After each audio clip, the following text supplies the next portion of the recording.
आणि भारत सरकारनं पाकिस्तान विरोधात कठोर भूमिका घेऊन काय पावलं उचललेत आपण ते पाहूयात ग्राफिक्स मधून। पहलगाममध्ये हल्ला, पाकिस्तानला दणका, आजपासून अटारी वाघा बॉर्डर बंद।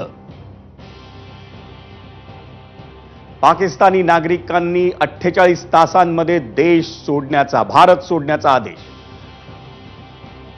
पाकिस्तान सोबतच्या सिंधू जलकराराला स्थगिती। पाकिस्तानी नागरिकांना मंजूर केलेला व्हिसा रद्द।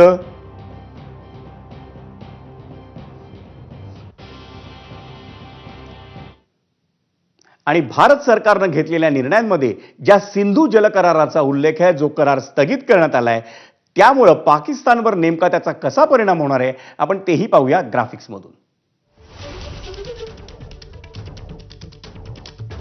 सिंधू जलकराराला स्थगिती। पंतप्रधान पंडित नेहरू आणि पाकिस्तानचे अध्यक्ष अयूब खान या दोघांच्या उपस्थितीत दोन देशांमध्ये 1960 साली हा करार झाला होता। विविध नद्यांच्या पाणी वाटपाच्या दोन देशांमधल्या पाणी वाटपाचा हा करार होता। सिंधू खोऱ्यात वाहणाऱ्या 6 नद्यांची पूर्व आणि पश्चिम अशी विभागणी करण्यात आली होती। या करारानुसार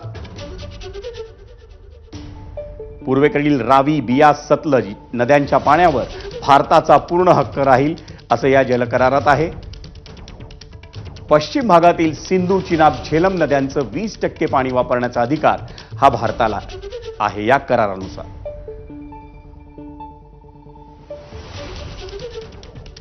पाकिस्तानची शेती पावसावर नव्हे तर या नद्यांच्या पाण्यावर अवलंबून आहे, त्यामुळे पाकिस्तानची मोठी पाणी कोंडी होणार आहे। भारतानं पाणी बंद केल्यास पाकच्या शेतीवर परिणाम होणार, जे आपण पाहिलं पहिल्याच मुद्द्यामध्ये। भारतानं बगलियार, किशनगंगा वीज प्रकल्प आणल्यास पाकिस्तानची कोंडी होऊ शकते। प्रकल्प रोखण्यासाठी